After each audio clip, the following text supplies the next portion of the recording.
because he cares about you and you care about others and he cares about those too. And remember I said that marketing is a management process responsible for identifying, anticipating, satisfying customers' needs and wants profitably. Well, a good business or good business idea is one that will meet people's needs.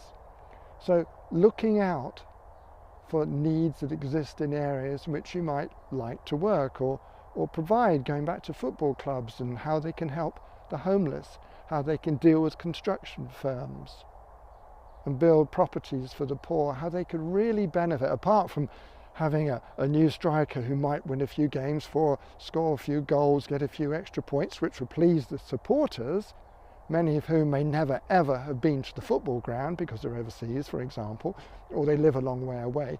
Think what they could do for the community. Also, remember that good ideas are not born in a vacuum. They rise out of the ashes of other things you've tried and which you might have failed. People very rarely stumble across perfection immediately.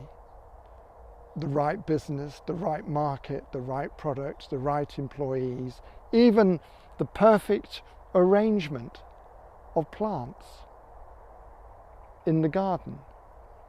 Very rarely does the ideal happen straight away. The story about it's not how many times you fall down, it's how many times you get up. Also, in starting a business, beware of greed. If a business is more or less successful, then you will make money, more or less.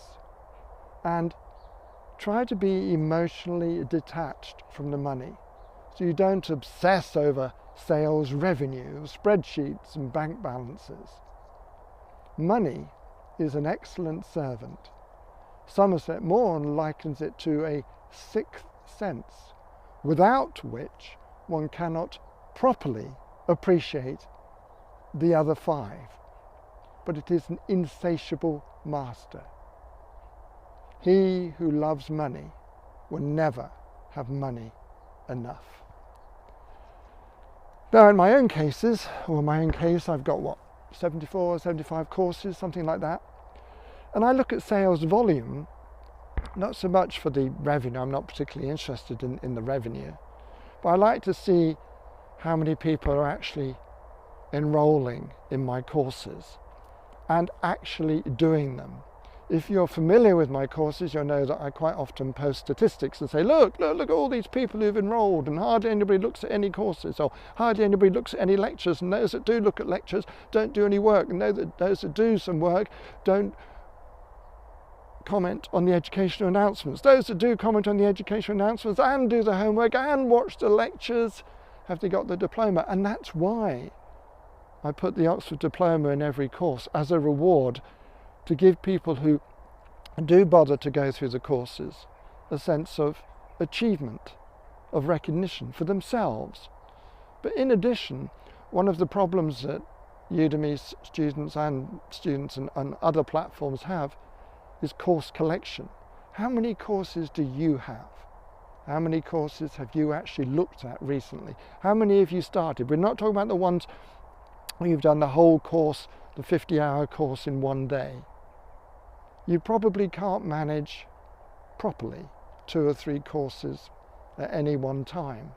And it works both ways.